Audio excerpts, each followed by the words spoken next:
Bismillahirrahmanirrahim. Assalamualaikum warahmatullahi wabarakatuh. Innal hamdalillah nahmaduhu wa nasta'inuhu wa nastaghfiruh wa na'udzu billahi min shururi anfusina wa min sayyiati a'malina. Man yahdihillahu fala mudilla lahu ومن يضلل فلا هادي له. أشهد أن لا إله إلا الله وحده لا شريك له وأشهد أن محمدا عبده ورسوله صلى الله عليه وعلى آله وأصحابه ومن تبعهم بإحسان إلى يوم الدين وسلم تسليما كثيرا. يا أيها الذين آمنوا اتقوا الله حق تقاته ولا تموتن إلا وأنتم مسلمون. يا أيها الناس اتقوا ربكم الذي خلقكم من نفس واحدة وخلق منها زوجها وبث منهما رجالا كثيرا ونساء واتقوا الله الذي تساءلون به والأرحام إن الله كان عليكم رقيبا. يا أيها الذين آمنوا اتقوا الله وقولوا قولا سديدا يصلح لكم أعمالكم ويغفر لكم ذنوبكم ومن يطع الله ورسوله فقد فاز فوزا عظيما. أما بعد فإن أصدق الحديث كتاب الله وخير الهدي هدي محمد صلى الله عليه وسلم وشر الأمور محدثاتها فإن كل محدثة بدعة وكل بدعة ضلالة وكل ضلالة في النار.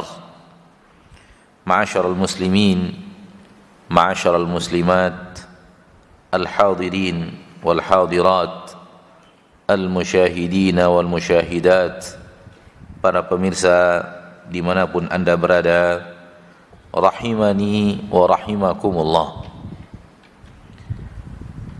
Mari kita bersyukur kepada Allah tabaraka wa ta'ala, Rabbul Izzati wal Jalalah, yang maha pengasih lagi maha penyayang,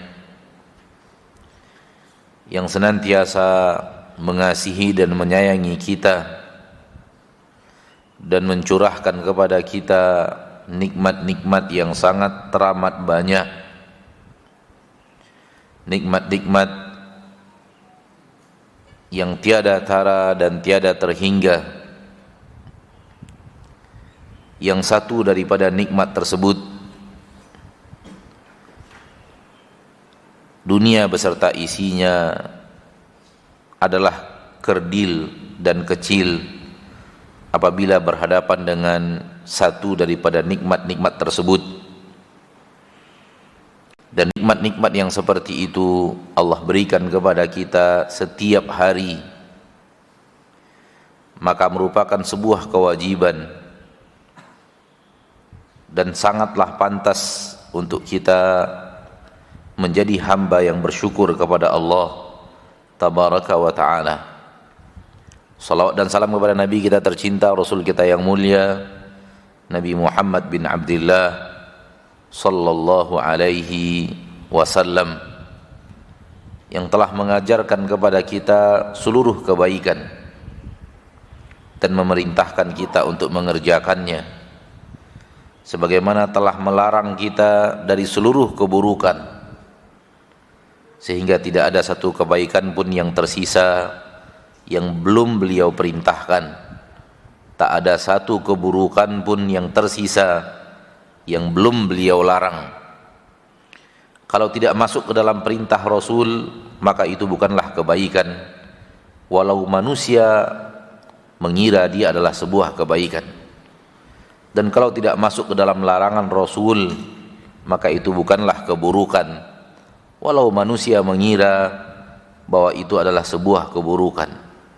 Kita memiliki tuntunan yang sempurna dari Nabi kita tercinta Muhammad sallallahu alaihi wasallam, dan umat Islam dengan menggunakan tuntunan tersebut mampu mengantisipasi kebaikan dan keburukan, sehingga apabila orang-orang yang menginginkan untuk umat Islam keburukan kemudian memproklamirkan sebuah keburukan dalam bungkus kebaikan, maka umat Islam dengan mudah bisa mengetahuinya bahwa itu adalah keburukan, namun dibungkus dengan kata-kata yang indah, dibungkus dengan kalimat-kalimat yang bisa menipu dan bisa menyesatkan. Kenapa? Karena mereka memiliki panduan yang jelas dari Rasul mereka Muhammad sallallahu alaihi wasallam. Ma'asyiral muslimin wal muslimat, pada pertemuan yang lalu Allah takdirkan hujan yang mengguyur kota Pekanbaru, sehingga banyak di antara ikhwan dan akhwat yang ingin hadir mungkin terhalang dan tidak dapat menghadiri kajian pada pertemuan yang lalu. Oleh karena itu kita ulang secara ringkas apa yang telah kita sampaikan pada pertemuan yang lalu. Tujuannya adalah untuk yang tadi sebahagian kaum muslimin dan muslimat Allah takdirkan tidak bisa hadir dalam pertemuan yang lalu disebabkan Allah tabaraka wa ta'ala menurunkan rahmatnya. Bab kita pertama pada pertemuan yang lalu adalah bab minasyirki an yastaghitha bi ghairillah aw yad'u ghairah. Bab di antara perbuatan syirik adalah apabila dia meminta kepada selain Allah, beristighatsah, memohon kepada selain Allah, au yad'u ghairah, atau dia berdoa kepada selain Allah. Bab di antara perbuatan syirik, dan syirik maksudnya di sini adalah syirik besar, bukan syirik kecil, namun asyirkul akbar, syirik besar. Apa itu syirik besar yang dibahas dalam bab ini? Yang dibahas dalam bab ini syirik besar adalah beristighatsah kepada selain Allah. Apa itu istighatsah? Istighatsah adalah memohon kepada Allah untuk mengangkat kesulitan dan bencana. Permohonan yang dia bertujuan untuk mengangkat kesulitan, petaka.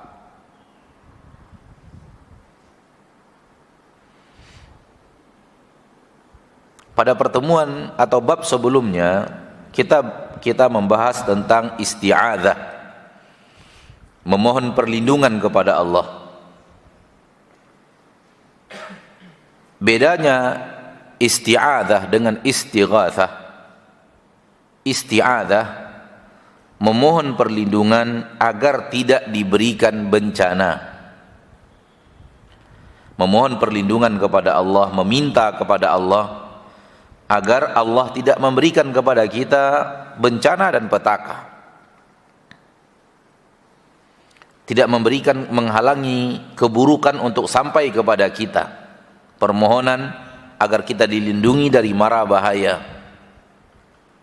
Ini isti'adzah. Adapun istighatsah adalah ketika mara bahaya itu telah Allah takdirkan menimpa kita, lalu kita memohon kepada Allah agar Allah angkat dari kita mara bahaya itu. agar Allah angkat dari kita bencana itu, agar Allah angkat dari kita petaka tersebut. Istighatsah adalah ketika bencana atau petaka telah menimpa, sehingga permohonannya adalah permohonan untuk diangkat, permohonan untuk diangkatnya bencana yang telah Allah takdirkan datang, petaka yang Allah takdirkan datang. Dan petaka yang Allah takdirkan dalam kehidupan manusia beraneka ragam. Di zaman Rasulullah sallallahu alaihi wasallam pernah terjadi kemarau, sehingga para sahabat ridwanullahi alaihim ajma'in datang kepada Nabi sallallahu alaihi wasallam, minta kepada Nabi untuk berdoa kepada Allah, memohonkan kepada Allah untuk Allah angkat kemarau itu dengan Allah turunkan hujan. Permohonan kepada Allah agar Allah angkat petaka kemarau, air hujan yang tidak kunjung turun, sehingga hewan-hewan ternak mulai mati, kekurangan air, demikian juga dengan tanaman. Ini disebut dengan istighatsah. Dan terkadang di negeri kita ini juga dilanda oleh kemarau, dan kaum muslimin melakukan sesuatu permohonan kepada Allah agar Allah angkat bencana kemarau itu, dan mereka pun menamakannya dengan istighatsah. Mereka pun menamakannya dengan istighatsah. Dan kalimat istighatsah sedikit familiar di lisan kaum muslimin di Indonesia, walau terkadang prakteknya belum sesuai dengan yang diajarkan oleh Rasulullah sallallahu alaihi wasallam. Namun kalimat istighatsah, ya, sering umat Islam di Indonesia menyebut istighatsah kubra, ya, istighatsah akbar dan yang lainnya. Maka inilah dia secara makna istighatsah. Ya, isti'adzah mohon perlindungan agar tidak diberikan. Isti'adzah mohon kepada Allah untuk mengangkat. Dan ada satu lagi, yaitu isti'anah. Adapun isti'anah adalah memohon bantuan kepada Allah agar Allah memberikan kepada kita bantuan ketika kita sedang menjalankan sesuatu, ketika kita sedang mengerjakan sesuatu. Kita minta kepada Allah, ya Allah bantu saya untuk melakukan perbuatan ini, melakukan amalan ini, melakukan kegiatan ini.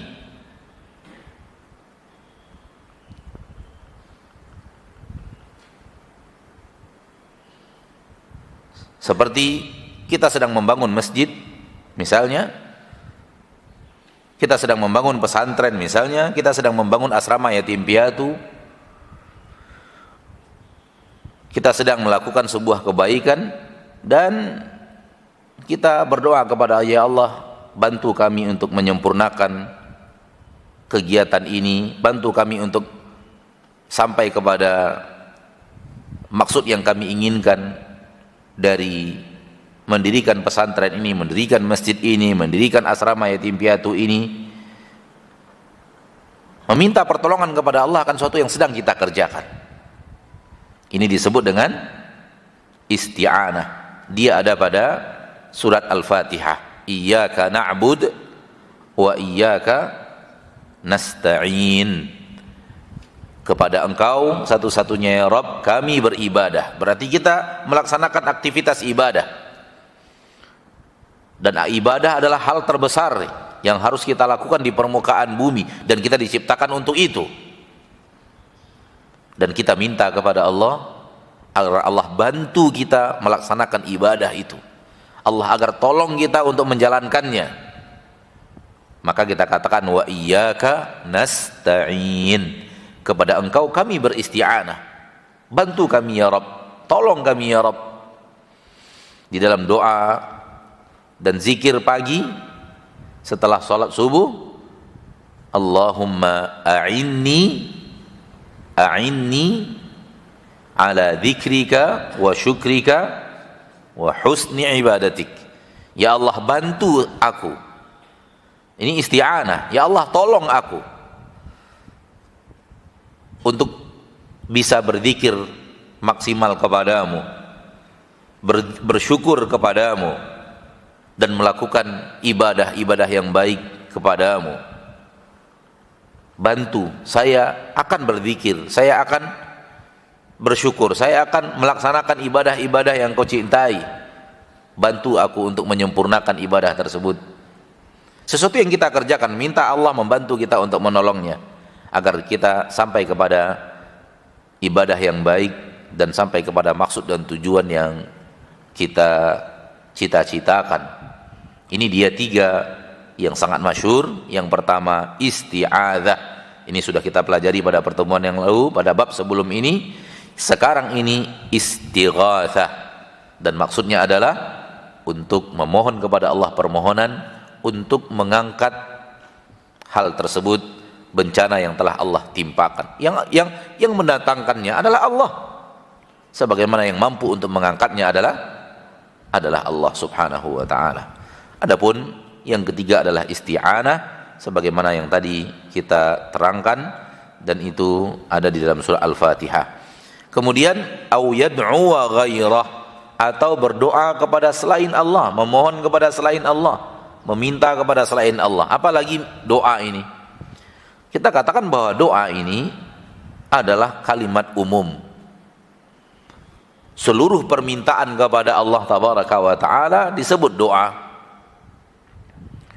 Namun 3 tadi doa dalam makna yang spesifik. Doa dan permohonan. Isti'adzah pada dasarnya doa kepada Allah, istighatsah pada dasarnya doa kepada Allah, isti'anah pada dasarnya doa kepada Allah. Semua itu doa.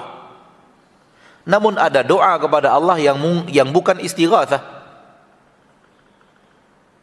Ada doa kepada Allah yang bukan isti'adzah, dan dia juga bukan isti'anah. Ya Allah, berikan saya anak. Ya Allah, lapangkan hidupku, lapangkan rezekiku. Ya Allah, berikan hidayah kepada fulan, agarlah hatinya lapang menerima sunnah Nabi, hatinya lapang meninggalkan amalan yang tidak sesuai dengan sunnah.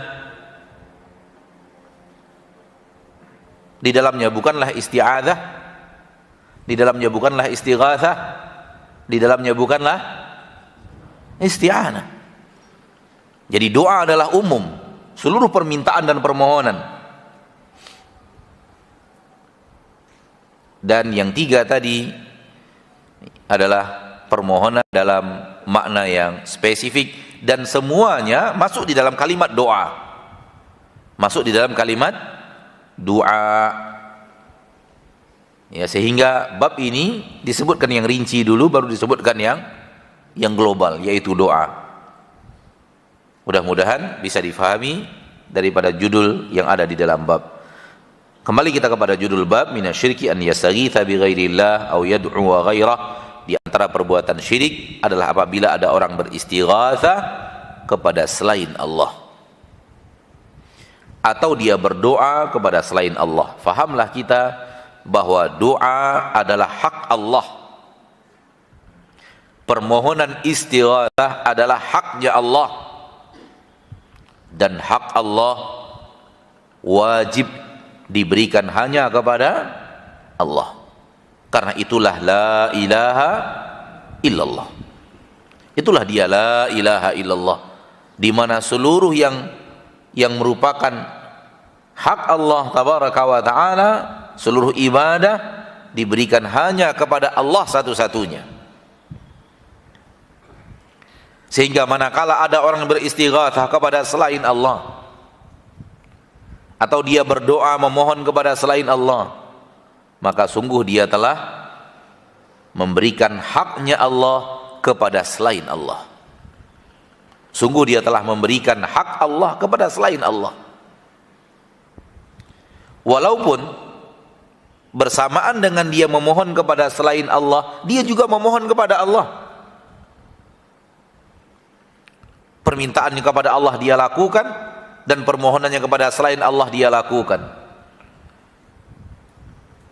Sehingga antara Allah dan sesuatu yang dia mohonkan selain Allah telah terjadi sekutu. Dan itulah dia syirik. Menyekutukan Allah dengan sesuatu. An ya'buda ghairallahi ma'a ibadatillah. Dia beribadah kepada selain Allah, dia juga beribadah kepada Allah. Kepada Allah ya, kepada selain Allah juga ya. Itulah dia makna syirik. Makna syirik bukan hanya kufur kepada Allah sehingga sama sekali tidak yakin kepada Allah, namun hanya kepada sesuatu selain Allah, bahkan dia tidak mengenal Allah, sebagaimana sebahagian agama yang ada di permukaan bumi tidak ada Allah dalam kamus agama mereka.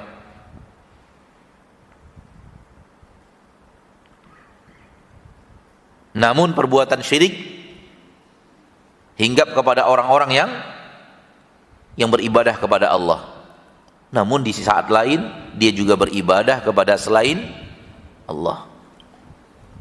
Maka itulah dia asyirik. Kalau dia memohon kepada Allah, meminta berdoa kepada Allah, dia juga memohon kepada selain Allah, dia juga meminta kepada selain Allah. Disampaikan kepada kita bahwa sebahagian kaum muslimin yang akan melaut memohon kepada penjaga laut.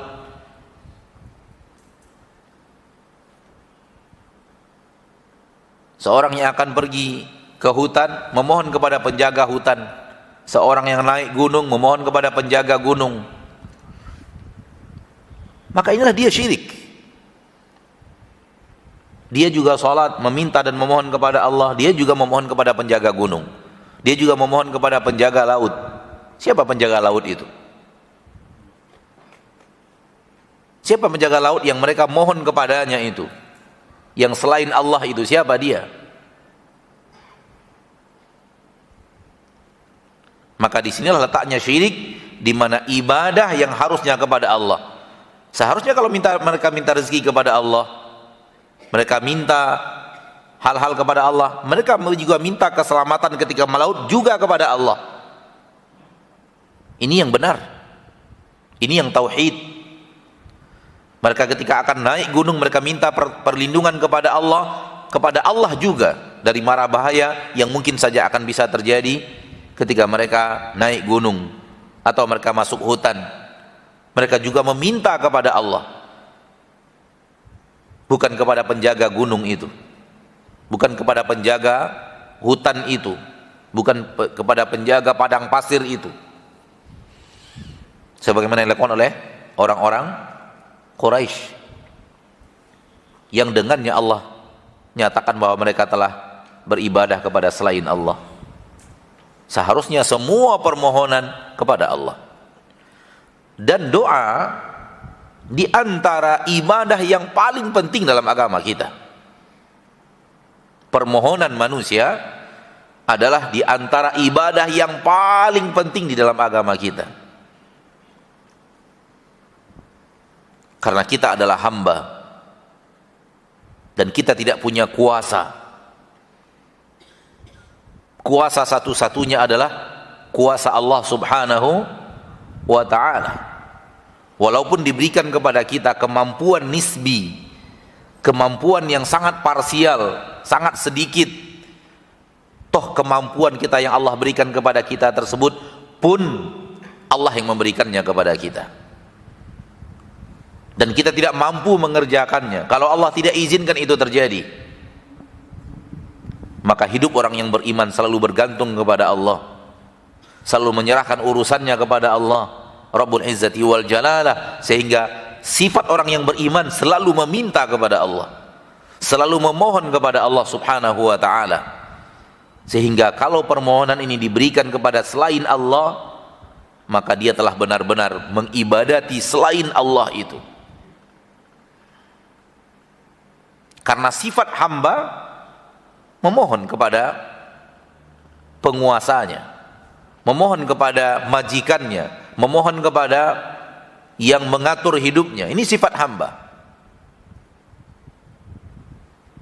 Maka apabila sifat ini yang telah diberikan kepada selain Allah, maka sungguh dia telah terjatuh ke dalam kesyirikan. Dan syirik di sini bukanlah syirik kecil. Kita sudah berulang-ulang berlatih yang mana yang syirik kecil, yang mana yang syirik besar. Kalau dia berdoa kepada Allah, doanya kepada Allah, ya Allah begini, begini, begini, ya Allah anakku begini, begini, ya Allah keadaanku sekarang begini, begini, begini, ya Allah saya sekarang, kepada Allah dia memohon, maka dia tidak terjerumus ke dalam syirik besar. Hilang terjerumusnya ke dalam syirik besar karena permohonannya atau doanya sudah diberikan kepada Allah. Karena dia meminta kepada Allah, ya Allah saya akan melaut, hindarkan saya dari mara bahaya, berikan kepada saya rezeki yang banyak pada malam hari ini. Permohonannya kepada Allah.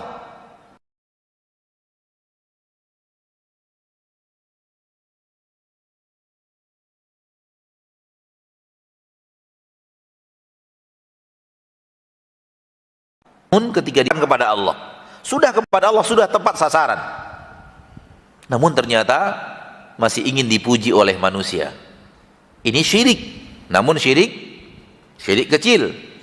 Namun apabila doanya diberikan kepada selain Allah, maka ini bukan lagi syirik kecil. Oleh karena itu makna syirik dalam ayat dalam judul bab ini adalah syirik besar. Syirik besar, di mana manusia berdoa kepada selain Allah. Di antara hal yang banyak terjadi di sebagian negeri kaum muslimin adalah memohon kepada kuburan orang saleh. Memohon kepada orang saleh yang sudah dikuburkan, yang sudah wafat. Ini di antara kesyirikan di tengah kaum muslimin. Dan kita mengingatkan saudaraku-saudariku kaum muslimin dan muslimat yang ingin mempertahankan la ilaha illallah,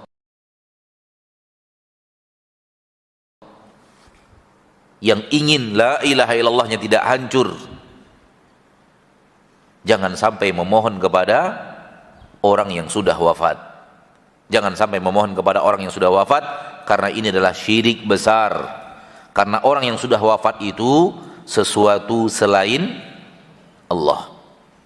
Walaupun dia orang saleh, walaupun Nabi sekalipun, Nabi Muhammad sekalipun, tidak boleh memohon kepada Nabi Muhammad sallallahu alaihi wasallam. Karena Nabi Muhammad lah yang telah mengajarkan kepada kita memohon hanya kepada Allah, meminta hanya kepada Allah subhanahu wa ta'ala Rabbul Izzati wal Jalalah. Apalagi orang saleh yang bukan Nabi Muhammad. Kalau Nabi Muhammad saja tidak boleh kita memohon kepadanya, padahal beliau manusia paling saleh dari seluruh manusia yang ada, apalagi orang yang bukan Nabi, apalagi orang yang wafatnya 200 tahun yang lalu, 300 tahun yang lalu. Ya, menurut orang yang hidup di zamannya saleh. Ya, menurut kisah yang sampai kepada kita, mereka orang saleh. Namun pastikah mereka saleh? Belum tentu. Karena ilmunya ada pada Allah subhanahu wa ta'ala. Adapun Nabi Muhammad, barang siapa yang meragukan kesolehannya, bisa menghancurkan keislamannya. Ada yang meragukan Nabi Muhammad orang saleh, bisa batal keislamannya. Karena Nabi Muhammad manusia terbaik di permukaan bumi. Beliau yang mengatakan ana sayyidu waladi Adam, saya pemimpin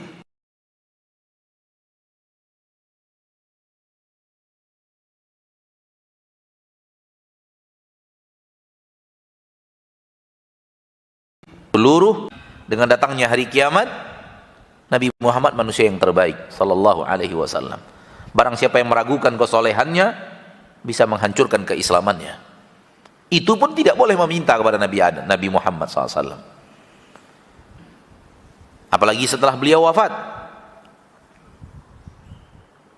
Permohonan apapun kepada beliau adalah syirik. Apalagi orang soleh yang kita anggap soleh dan sampai kepada kita kisah-kisah kesolehan mereka diriwayatkan, dinukilkan kepada kita, lalu kita datang ke kuburannya, lalu meminta kepada mereka yang sudah dikuburkan itu.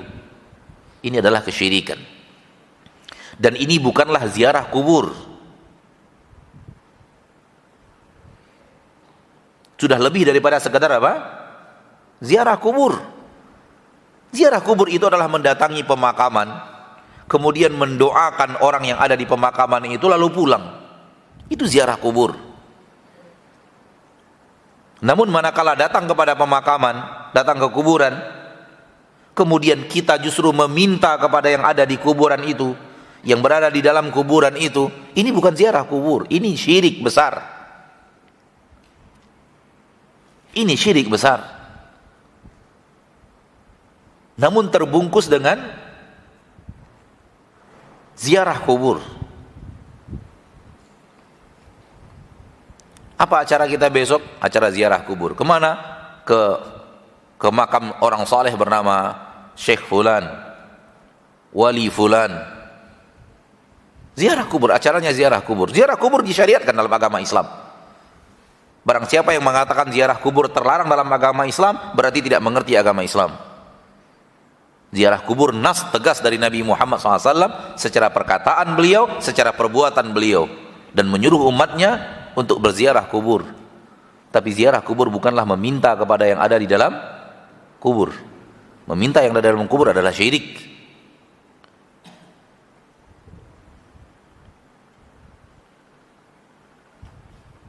Meminta yang ada di dalam kubur bukanlah ziarah kubur. Dia sudah sampai kepada hal yang dosa terbesar di permukaan bumi, dosa yang paling dibenci oleh Allah, dan barang siapa yang melakukannya dan tidak bertaubat daripada itu sampai akhir hayatnya di neraka untuk selama-lamanya. Dan kita mengatakan ini agar memperingatkan saudara-saudari kita kaum muslimin dan muslimat yang terjerumus kepadanya, bukan untuk mengkafir-kafirkan mereka, na'udzubillahi min dzalik. Bukan untuk mensyirik-syirikkan mereka, justru untuk berusaha supaya mereka bertaubat dari kesyirikan itu. Karena ini yang Allah katakan, yang wafat membawa dosa syirik, tidak Allah ampuni selama-lama dosanya, dan tidak akan keluar dari neraka untuk selama-lamanya, haram baginya neraka. Itu yang Allah katakan di dalam Al-Quran dengan ayat yang sangat tegas. Kalau anda terjerumus ke dalamnya, ini yang bakal anda dapatkan. Kalau saya dan anda terjerumus ke dalamnya, ini yang bakal kita dapatkan. Dosa kita tidak akan Allah ampuni di akhirat, kita akan masuk neraka dan tidak akan keluar dari neraka untuk selama-lamanya, dan kita tidak akan pernah menjejakkan kaki ke dalam surga Allah kalau kita berbuat syirik besar dan wafat di atas syirik besar tanpa taubat.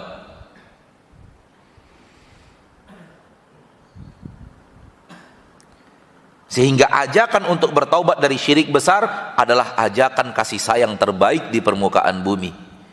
Ajakan para nabi dan para rasul, dakwah para nabi dan para rasul, mengajak manusia keluar dari kesyirikan.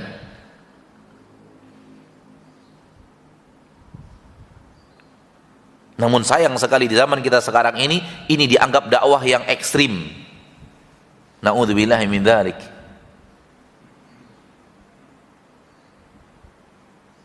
Karena ketika kita larang untuk berbuat syirik di kuburnya orang saleh, mereka menganggap kita melarang ziarah kubur. Siapa yang melarang ziarah kubur? Nabi memerintahkan, Nabi menyuruh, Nabi mengamalkan, Nabi menziarahi kubur siang dan malam. Malam pun Nabi pergi ke kuburan dan menziarahi ziarah kubur. Tidak ada yang mengingkari ziarah kubur. Na'udzubillahi min dzalik. Barang siapa yang mengatakan bahwa ziarah kubur bukan bagian daripada agama Islam, dia adalah dai yang sesat. Namun ingat, ziarah kubur bukan memohon dan meminta kepada yang ada di dalam kuburan itu. Saya tidak pernah menyaksikan, karena saya tidak pernah datang ke kubur-kubur yang dianggap kuburan orang saleh itu. Namun yang pernah datang ke sana, yang pernah menyaksikan, bercerita langsung kepada kita.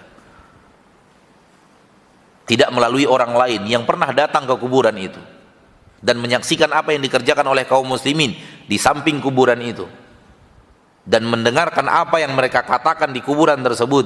Yang ada di antara kaum muslimin meminta, ada yang anaknya sakit minta disembuhkan, ada yang tanamannya sedang ia tanam mohon didatangkan hasilnya, ada yang ini, ada yang itu. Maka ini tidak lagi sekedar ziarah apa? Ziarah kubur. Ini lebih daripada itu. Naam, dia datang ke kuburan, ada ziarah kuburnya, tapi tidak berhenti sampai di ziarah kubur. Hendaknya berhenti sampai ziarah kubur dan pulang. Ini adalah sunnah, ini adalah agama Islam, ini adalah syariat. Namun meminta kepada yang ada di kuburan, yang sudah wafat, ini hal yang diharamkan dalam syariat, hal yang paling diperangi oleh Nabi kita Muhammad sallallahu alaihi wasallam. Oleh karena itu, kepada saudaraku-saudariku kaum muslimin yang mungkin mendengar kajian ini melalui media yang Allah mudahkan, kalau Anda pernah melakukannya, taubat. Kalau Anda sedang melakukannya atau masih di dalam hal yang seperti ini, kepada Anda saya katakan ini adalah syirik besar. Ini adalah syirik besar. Permohonan kepada Nabi Muhammad saja syirik besar. Sehingga ketika paceklik atau kemarau panjang di zamannya Umar bin Khattab menjadi pemimpin radhiyallahu taala an, ya, di samping mereka ada kuburan Nabi. Mereka setiap hari masuk Masjid Nabawi. Dan mereka tidak sama dengan kita. Kita sekarang hanya ada di sampingnya, tidak bisa mendekat. Mereka bisa masuk dalam kamarnya Aisyah dan melihat langsung kuburan Nabi Muhammad sallallahu alaihi wasallam. Namun mereka tidak melakukan permintaan kepada Nabi. Apa yang dilakukan oleh Umar? Memanggil paman Nabi Abbas yang masih hidup dan meminta kepada Abbas agar berdoa kepada Allah. Di samping mereka ada makam Nabi sallallahu alaihi wasallam. Ya. Dikisahkan bahwa seseorang datang dari penduduk Madinah, datang ziarah ke kuburnya Husain. Husain siapa? Cucu Nabi sallallahu alaihi wasallam. Maka penjaga kubur itu berkata kepada, ini kisah wallahu a'lam akan kebenarannya, tapi mudah-mudahan ada manfaat. Wallahu a'lam akan kebenarannya. Namun disampaikan oleh salah seorang beragama melalui media yang ada sekarang. Ya, wallahu a'lam akan kebenarannya. Namun ini kisah yang bermanfaat insyaallah taala dan disampaikan kepada kita melalui media-media yang antum kenal pada zaman kita sekarang ini. Lalu kemudian penjaga kubur itu berkata, ini adalah Husain. Silahkan mohon permohonanmu kepadanya. Ini adalah Husain. Kata orang tersebut, kakek Husain ada di tempat kami. Itu pun kami tidak memohon kepadanya. Kakeknya Husain ada di tempat kami. Faham maksudnya? Siapa kakek Husain? Nabi Muhammad sallallahu alaihi wasallam. Karena kuburan Husain termasuk kuburan yang didatangi, dimintakan sesuatu kepadanya. Ya. Dan ketika ada orang yang berziarah ke kuburan Husain, itu kadang kebiasaan penjaga itu mengatakan, apa hajatmu sampaikan, ini adalah kuburan Husain. Dijawab oleh orang tersebut, kakeknya Husain ada di tempat kami dan kami pun tidak meminta kepadanya. Naam, tidak boleh meminta kepada Husain, sebagaimana tidak boleh meminta kepada kakeknya Husain, yaitu Nabi kita Muhammad sallallahu alaihi wasallam. Tidak boleh meminta kepada Husain radhiyallahu an yang sudah wafat. Beliau benar-benar orang saleh. Beliau pasti orang saleh. Nabi SAW mengatakan mereka Hasan dan Husain adalah pemimpinnya pemuda-pemuda surga. Nas tegas dari Nabi, itu pasti penduduk surga, pasti orang saleh. Namun yang wafat 20 tahun yang lalu, pasti orang saleh? Belum pasti orang saleh. Menurut kita dia orang saleh, tapi menurut Allah belum pasti orang saleh. Boleh jadi iya, boleh jadi tidak. Namun Husain pasti orang saleh, pasti orang yang dicintai Allah, pasti penduduk surga, pasti terhindar dari neraka. Dengan nas dari Nabi kita tercinta Muhammad sallallahu alaihi wasallam. Ma'asyiral muslimin, ma'asyiral muslimat, maka berdoalah kepada Allah saja. Memohonlah kepada Allah saja. Satu-satunya tempat kita meminta, satu-satunya tempat kita memohon, satu-satunya tempat kita berlindung adalah Allah Subhanahu wa taala. Kita ambil satu dalil dari bab ini, yaitu qaulullahi ta'ala, dan firman Allah Subhanahu wa ta'ala dalam masalah ini, wala tad'u min dunillahi ma la yanfa'uka wa la yadurruk fa in fa'alt fa innaka idzan minadh dhalimin. Surat Yunus ayat 106. Allah tabaraka wa taala berfirman, yang arti daripada firman tersebut, wala tad'u min dunillahi, dan jangan engkau menyuruh selain Allah. Jangan berdoa kepada selain Allah. Lihat, Allah yang menyatakan kepada kita, jangan meminta kepada selain Allah. Wahai orang yang memohon kepada selain Allah dari kaum muslimin, kalau anda memohon kepada selain Allah dan anda bukanlah muslim, terserah anda. Maksud terserah anda ya, pada dasarnya anda bukan muslim. Namun yang sangat kita sayangkan adalah seorang muslim yang bersaksi asyhadu an la ilaha illallah, kemudian dia batalkan persaksian asyhadu an la ilaha illallahnya dengan memohon kepada selain Allah. Ketahuilah, apabila anda melakukan hal yang seperti ini, memohon kepada selain Allah, perbuatan anda tersebut menghanguskan persaksian asyhadu an la ilaha illallah yang telah anda ucapkan. Sekali lagi, ini adalah menerangkan agar kaum muslimin terhindar dari perbuatan ini dan sejenisnya, bukan untuk yang tadi, ya, mengkafir-kafirkan, mensyirik-syirikkan, tidak.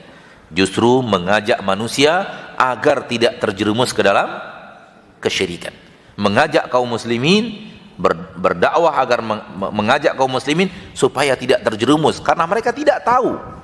Kaum muslimin kadang-kadang tidak tahu dan dianggap itu adalah bagian daripada agama Islam, padahal dia hal yang bertolak belakang 180 derajat dari agama Islam. Namun ketika diberitahu kepada mereka, mereka tersadar. Ternyata yang mereka lakukan itu sesuatu yang sudah membatalkan la ilaha illallah mereka. Dan mereka berterima kasih dan sangat berterima kasih kepada orang yang mengingatkan mereka. Demi Allah ini yang terjadi. Dalam dakwah kita yang tidak terlalu panjang, usia dakwah yang kita lakukan pribadi maksudnya tidak terlalu panjang, kita pun menemukan saudara-saudari kita kaum muslimin dan muslimat yang mengatakan, Ustaz jazakallahu khairan, dengan dakwah yang antum sampaikan, ceramah yang antum sampaikan, saya sadar bahwa ternyata itu perbuatan syirik yang saya lakukan, dan alhamdulillah saya mendengarnya dan saya mengerti bahwa itu adalah syirik, dan saya bertobat dan tidak melakukannya lagi. Dalam usia dakwah yang kita yang tidak terlalu panjang seperti yang saya katakan tadi, kita menemukan saudara-saudari kita yang berterima kasih kepada kita karena dengan izin Allah melalui kita berceramah mereka tahu bahwa itu adalah syirik. Kami dulu terpengaruh dengan kebiasaan di kampung kami, begitulah keadaan di kampung kami, itu yang kami lakukan.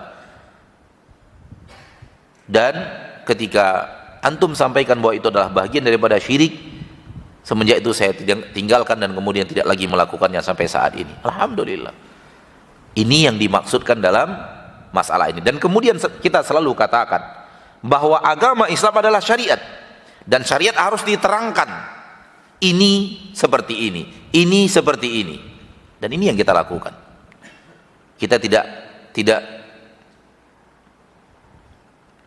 kita tidak menjatuhkan hukum dan vonis kepada orang, namun kita menerangkan hukum. Kalau seperti ini tauhid, kalau seperti ini syirik. Jauhi syirik itu. Lakukan apa? Tauhid. Ini yang kita lakukan. Kita tidak bicara orang. Kita tidak bicara person, kita tidak bicara nama-nama tertentu. Tidak, kita bicara hukum syariat. Dan hukum harus jelas. Mana yang hitam, mana yang putih. Mana yang tauhid, mana yang syirik. Dari tadi kita tidak bicara orang, kita bicara sifat, kita bicara perbuatan. Siapa yang melakukan seperti ini yang terjadi pada dirinya. Siapa yang melakukan seperti ini akan dia rasakan di akhirat. Kita tidak bicara person. Sehingga mengkafirkan dan mensyirikkan itu bukan pekerjaan kita. Maksudnya fulan syirik, fulan musyrik, fulan kafir, fulan musyrik, si anu musyrik dengan menyebut namanya, tidak ada. Dan insya Allah antum tidak akan pernah dengar itu di majelis ini. Namun yang kita lakukan adalah ini perbuatan syirik, tinggalkan. Yang seperti ini syirik besar, jauhi. Yang seperti ini perbuatan syirik yang bisa membuat anda kekal di neraka, tinggalkan. Kita bicara hukum, dan hukum harus jelas agar umat Islam mengerti dan faham hukum syariat agamanya. Apalagi hukum dari dosa terbesar di permukaan bumi bernama syirik. Semua kita tahu dosa terbesar itu syirik. Namun orang tidak bisa membedakan yang mana yang syirik, yang mana yang bukan syirik. Sehingga mereka membutuhkan orang yang menyampaikan kepada mereka yang mana yang syirik besar. Karena syirik besar itu terkadang tidak jelas, tidak sama dengan mencuri, tidak sama dengan korupsi, tidak sama dengan membunuh. Membunuh jelas, korupsi jelas, berzina jelas. Namun kaum muslimin terkadang masuk dalam syirik besar yang lebih parah dari semua itu, namun dia tidak tahu bahwa itu adalah syirik besar. Butuh orang yang menyampaikan kepada mereka. Dan inilah dakwah para nabi dan para rasul, ya, mengajak manusia untuk menjauhi kesyirikan. Wala tad'u min dunillah, jangan kamu memohon kepada selain Allah. Lihat, Allah yang menyuruh, bukan kita. Allah yang menyuruh, kita hanya menyampaikan apa yang Allah sampaikan. Jangan memohon kepada selain Allah. Ma la yanfa'uka wa la yadhurruk. Yang sesuatu selain Allah itu tidak bisa memberikan manfaat kepadamu, tidak bisa memberikan mudarat kepadamu. Karena yang bisa memberikan manfaat hanya Allah Subhanahu wa ta'ala. Yang mendatangkan mudarat hanya Allah Subhanahu wa ta'ala. Yang bisa mengangkat mudarat hanya Allah Subhanahu wa ta'ala. Satu-satunya yang berbuat di permukaan bumi adalah Allah. Maka mintalah kepada Allah. Jangan minta kepada yang tidak bisa memberikan manfaat dan mudarat. Ini sangat jelas dan tegas pada patung-patung. Patung-patung tidak bisa memberikan apapun. Namun sebagian manusia menyembah patung. Sebagaimana kaum Nabi Ibrahim menyembah patung-patung itu. Kaum Nabi Muhammad Quraisy menyembah patung-patung itu. Padahal jelas mereka tidak bisa memberikan manfaat, juga tidak bisa memberikan mudarat. Hal yang sama barang siapa yang memiliki jimat-jimat, sesuatu yang tidak bisa memberikan manfaat, sesuatu yang tidak bisa memberikan mudarat. Keriskah namanya? Batu apakah namanya? Kertas dalam bentuk apakah namanya? Sesuatu yang tidak bisa memberikan manfaat dan mudarat, kenapa dimintakan itu kepadanya? Kenapa dimohonkan rezeki kepadanya? Kenapa dimohonkan perlindungan kepadanya? Itu jelas sekali. Tidak bisa berbuat apa-apa. Seorang yang memiliki keris warisan nenek moyang leluhurnya, dan kemudian dia menganggap keris inilah yang tangkal dan jimat yang paling bagus. Kemudian setelah mendengarkan dakwah-dakwah seperti ini, dia bertaubat dan dia menyerahkan keris itu kepada kita.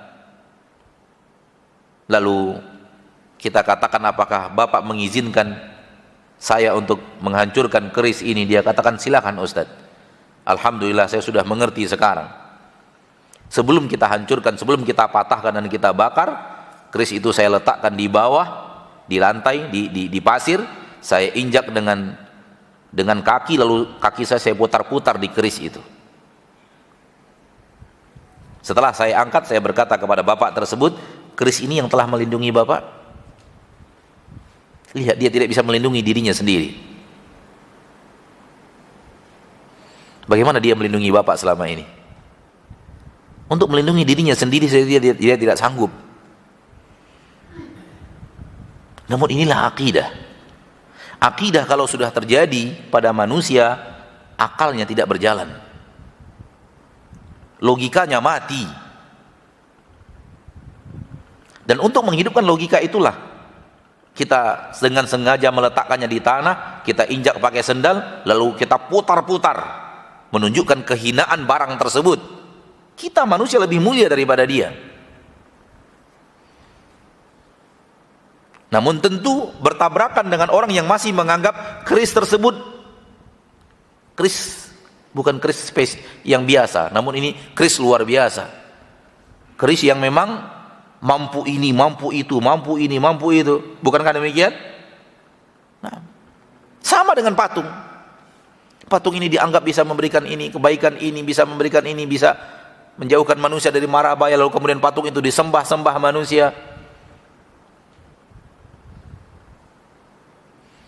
Sehingga Nabi Ibrahim menghancurkan patung-patung itu dan menyisakan patung yang besar. Dan beliau berdusta, namun dusta di atas dakwah tauhid, dan diizinkan Allah tabaraka wa ta'ala. Ketika ditanya, engkau yang menghancurkan patung-patung berhala-berhala sembahan kami Ibrahim, ilah-ilah kami, engkau yang menghancurkannya? Nabi Ibrahim, tidak, yang menghancurkannya yang besar ini. Tanya dia. Kemudian orang itu menjawab, laqad alimta ma haula'i yantiqun. Kamu tahu mereka tidak bisa berbicara. Baru masuk dakwah tauhid Nabi Ibrahim. Uffil lakum, celaka kalian. Kalian minta kepada sesuatu yang tidak bisa berbicara. Afala ta'qilun, tidak berakalkah kalian? Berbicara tidak bisa. Tidak bisa memberikan mudarat apapun kepada kalian, tidak bisa memberikan manfaat apapun kepada kalian. Kepada dia kalian meminta. Afala ta'qilun, tidak berakalkah kalian?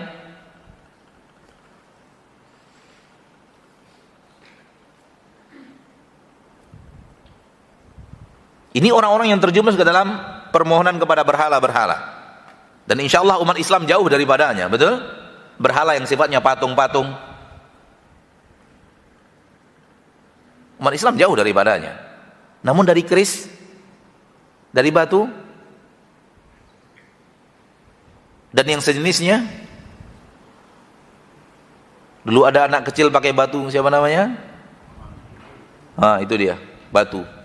Batu yang luar biasa, menyembuhkan segala penyakit. Batu apa yang bisa menyembuhkan segala penyakit? Batu yang tidak bisa melihat, tidak bisa membaca, tidak bisa mendengar, tidak bisa bergerak, tidak bisa, lalu dia menyembuhkan penyakit. Ini tidak ada sama sekali. Bahkan subhanallah, akidah yang benar, dokter pun tidak bisa menyembuhkan penyakit. Ini akidah yang benar. Ini akidah kita. Dan kita selalu sampaikan itu kepada kaum muslimin agar tauhid mereka terjaga. Jangan minta kesembuhan kepada dokter, karena dokter tidak bisa menyembuhkan. Apalagi batu.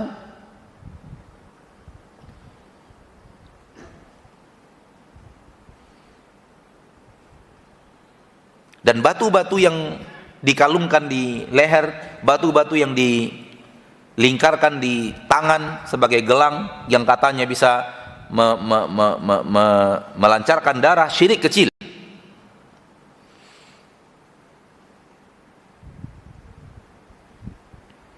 Telah kita dengar beberapa bulan yang lalu fatwa ulama tentang itu, bahwa dia adalah syirik kecil.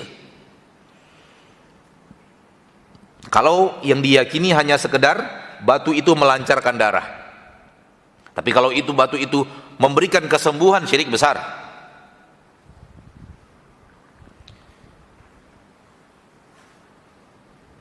Wala tad'u min dunillah, jangan minta kepada selain Allah, jangan berdoa kepada selain Allah.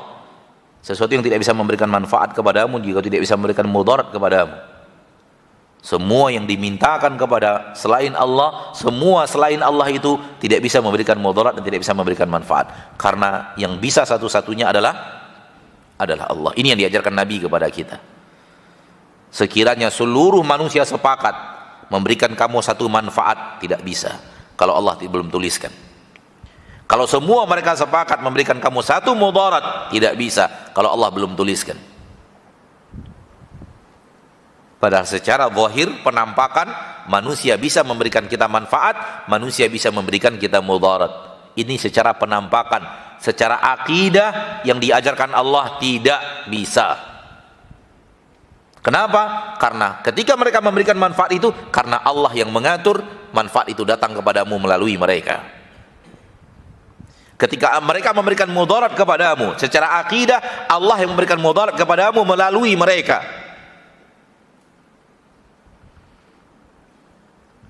Padahal secara penampakan zahir, manusia memberikan manfaat kepada manusia, manusia memberikan mudarat kepada manusia. Bukankah demikian? Tapi itu pun dalam agama kita, dalam akidah kita, tidak dia yang memberikan, namun Allah yang memberikan melalui mereka. Kenapa? Karena kalau Allah mengatakan tidak, mereka pun tidak akan bisa melakukannya. Kalau Allah mengatakan ya, mereka pun tidak bisa menghalanginya.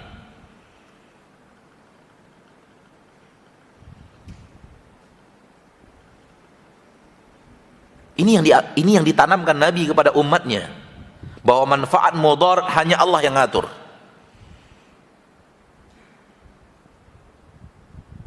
Secara logika tidak akan mungkin Nabi Muhammad bisa keluar dari rumah, karena di sekeliling rumahnya sudah ada orang Quraisy dengan pedang terhunus.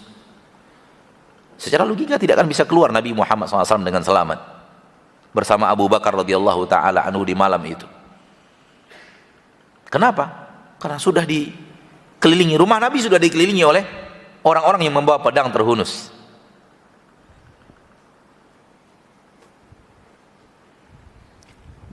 Kemanapun Nabi pergi, keluar dari rumahnya ke arah manapun, sudah ada orang Quraisy di sana dengan pedang terhunus.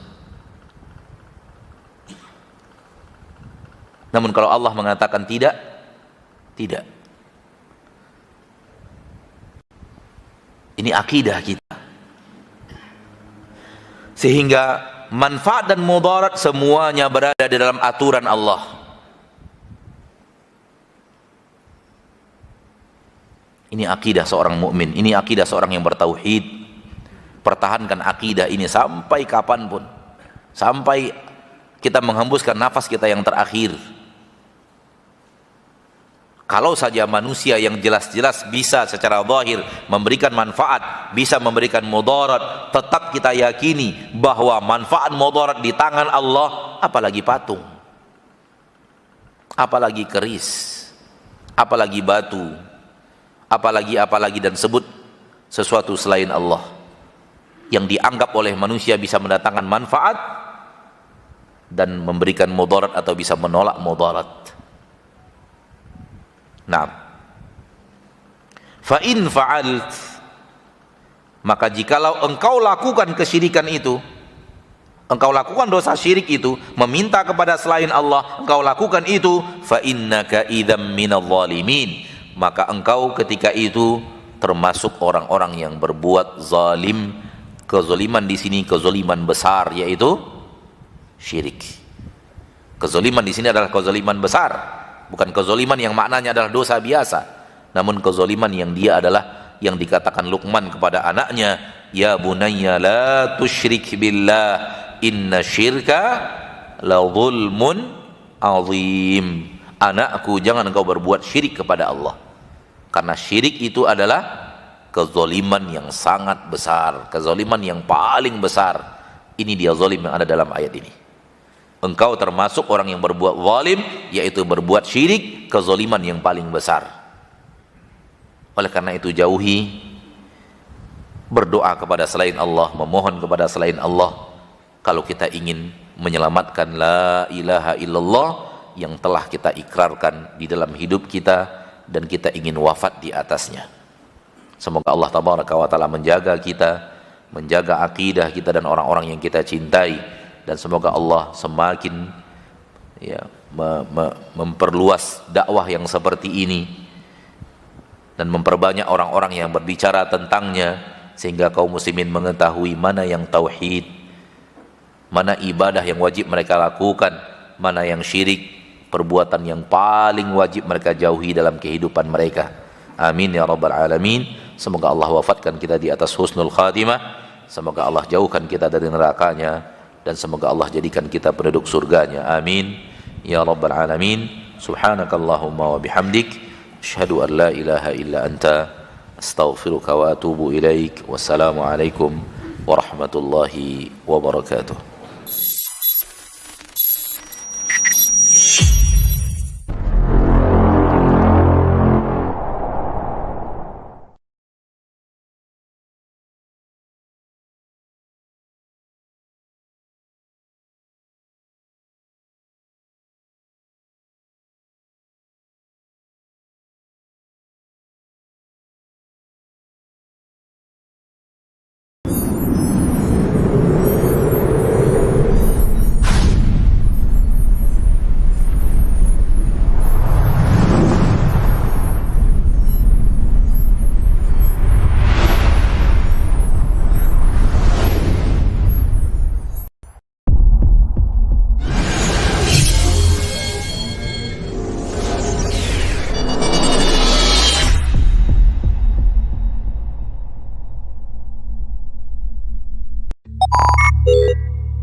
Alhamdulillahirabbil alamin, wassalatu wassalamu ala asyrafil anbiya'il mursalin wa ala alihi wa sahbihi ajmain.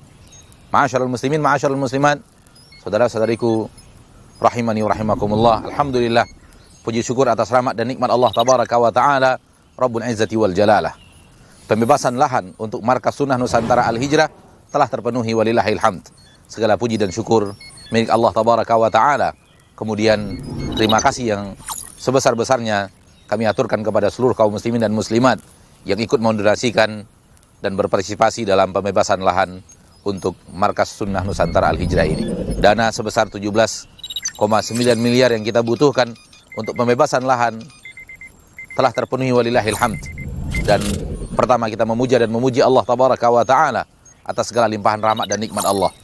Kemudian kita ucapkan jazakumullahu khairan kepada seluruh kaum muslimin dan muslimat, muhsinin dan muhsinat yang ikut berpartisipasi mendonasikan sebahagian daripada harta yang Allah berikan kepada mereka untuk pembebasan lahan. Dan semua ini karena kemudahan yang Allah tabaraka wa taala berikan melalui partisipasi kita semuanya. Walillahil hamd. Kaum muslimin dan muslimat, inilah dia lahan untuk Markas Sunnah Nusantara Al-Hijrah, milik kita bersama. Kami hanya orang-orang yang antum berikan amanah untuk menjalankan roda dakwah di atas lahan ini. Pada dasarnya ini adalah dari kaum muslimin dan milik kaum muslimin dan untuk kaum muslimin. Dan walillahil hamd, pagar beton pun sudah kita pasang di lahan ini, dan mudah-mudahan ke depannya kita semakin dimudahkan oleh Allah tabaraka wa taala untuk menjalankan roda dakwah di lahan yang telah Allah mudahkan untuk kita miliki bersama. Walillahil hamd. Saudara-saudariku kaum muslimin dan muslimat rahimani wa rahimakumullah, setelah pembebasan selesai, maka langkah berikutnya insyaallah ta'ala kita akan membangun masjid sekaligus asrama untuk tempat kaum muslimin dan muslimat menuntut ilmu biiznillah azza wa jal, di mana kita akan membentuk pusat halaqah ilmiah insyaallah terbesar di Indonesia biiznillah azza wa jal. Dan mari bersama-sama kita bahu-membahu untuk pembangunan masjid dan asrama di Markas Sunnah Nusantara Al-Hijrah ini. Kami menghimbau saudaraku-saudariku kaum muslimin wal muslimat rahimani wa rahimakumullah untuk kemudian bersama-sama kita bahu-membahu membangun di lahan ini sebuah masjid dan asrama yang mampu untuk menampung saudara-saudari kita yang akan menimba ilmu agama di Markas Sunnah Nusantara Al-Hijrah ini. Mari donasikan sebahagian daripada harta yang Allah berikan kepada kita untuk kelangsungan dakwah sunnah di bumi Nusantara yang kita cintai ini. Inilah lahan di mana tempat kita akan membangun masjid dan akan membangun asrama insyaallah ta'ala. Semoga sunnah semakin jaya di Nusantara yang kita cintai ini.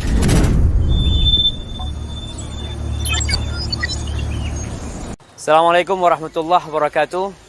Alhamdulillah wassalatu wassalamu ala rasulullah ma ba'd. Jamaah rahimakumullah, kita ni akan kehadiran insyaallah sebuah apa nih Bang? Markas Sunnah Nusantara. Al-Hijrah insyaallah. Kita ni hidup di Nusantara. Kita ingin supaya Indonesia yang kita cintai, Nusantara yang kita cintai ini diberkahi oleh Allah Azza wa Jalla, salah satunya dengan mengikuti sunnah Rasul sallallahu alaihi wasallam. Amin. Dan kita rencana mau bangun apa ini? Ini rencana kita mau bangun masjid seluas 80 kali 60. 80 kali 60 meter. Iya. Siapa yang sholat di sana ntar Bang?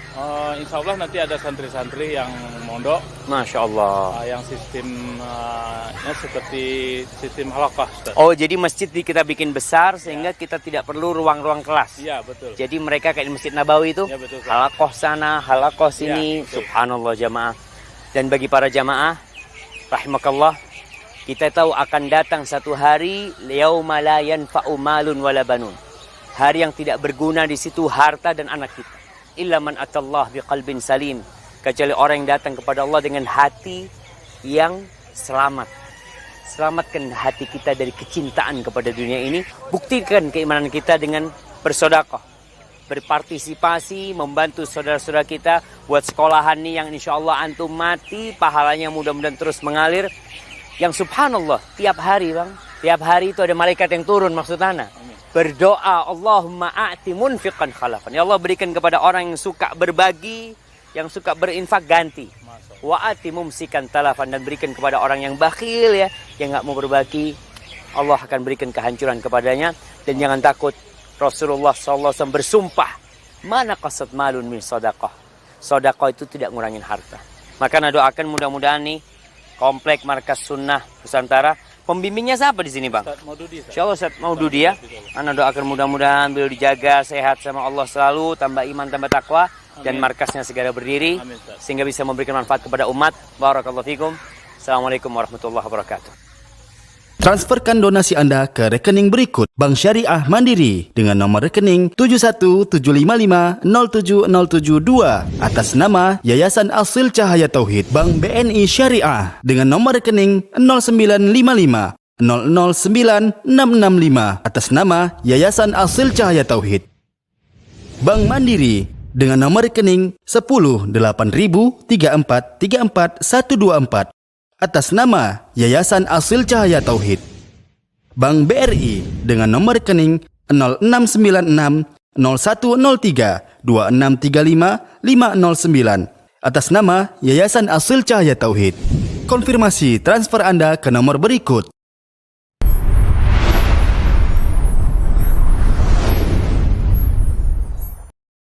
Assalamualaikum warahmatullahi wabarakatuh. Alhamdulillah telah tersedia RBT Ustadz Maududi Abdullah Hafizahullah. Allah hanya undur saudaraku. Allah hanya undur maksiat Anda. Untuk mengaktifkan RBT ini, caranya mudah. Bagi pengguna Telkomsel, ketik Maududi 07, kirim ke 1212 untuk RBT azab yang diundur. Dan ketik Maududi 08, kirim ke 1212 untuk RBT berhentilah dari riba. Bagi pengguna Excel, ketik Maududi 07, kirim ke 1818 untuk RBT azab yang diundur. Dan ketik Maududi 08, kirim ke 1818 untuk RBT berhentilah dari riba. Dan bagi pengguna Indosat, ketik MG spasi Maududi 07, kirim ke 808 untuk RBT